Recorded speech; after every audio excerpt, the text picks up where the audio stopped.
আমার ছোট ছেলের নাম হচ্ছে আরিফ। সরি, আমার ছোট ছেলের নাম আবরার। আবরার এবং আমার ওয়াইফ, ওরা দুইজনেই ওমরা হজ করতে গিয়েছে। দেশে আসবে ইনশাল্লাহ 4 তারিখে। ওরা গিয়েছে হচ্ছে ফার্স্ট রোজাতে।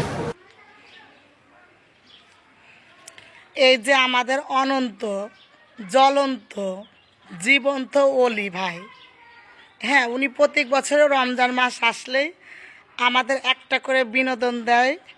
আর সেই বিনোদনের নেক আমলে দোজাহানে আমরা চলে যাব, এরকম একটা অবস্থা।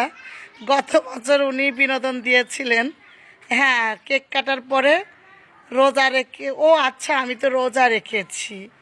এবার উনি বিনোদন দিলেন কি, আমার ছোট ছেলের নাম আরিফ, 5 থেকে বড় ছেলে ভাগ্যেস ছিল, না হলে নামটাই উনি ভুল করে বলে ফেলছিলেন। এরপরে ওনার নাম হয়ে গেল আবরার। তাহলে বোঝেন একটা মানুষ, তার কতগুলো ছেলে মেয়ে আছে যে ছেলেদের নামই উনি জানে না।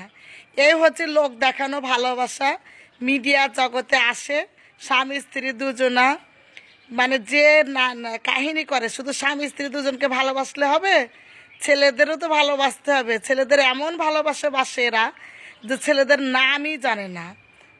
আমার কথা হচ্ছে ডাক নামটাও তো বলতে পারতো, যে টুনু মিনু বিভিন্ন একটা নাম থাকে, সে নামগুলাও তো ঠিকঠাক বলতে পারছে না। এই হচ্ছে এদের ভালোবাসার সিস্টেম। যাই হোক, এইসব ভণ্ড লোকরা, এই যে দেখেন কি সুন্দর লেবাস পড়ছে, রোজার মাস আসলে এদের লেবাসও পরিবর্তন হয়ে যায়। এদের সিজন আলী কখন কোন পোশাক পরতে হবে এরা খুব ভালো করে জানে। আবার ওই যে ওনার বউ আবার গেছে কি হজ করতে, এরা হজ করে আসবে, আবার ডিস্কো পার্টি করবে, আবার ছবি করবে।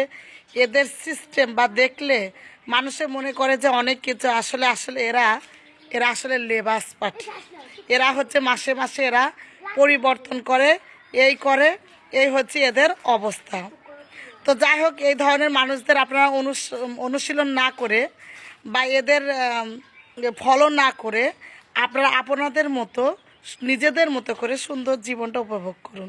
তো সকলে ভালো থাকবেন, সুস্থ থাকবেন, আর এই ধরনের লেবাস পার্টি থেকে সাবধান থাকবেন।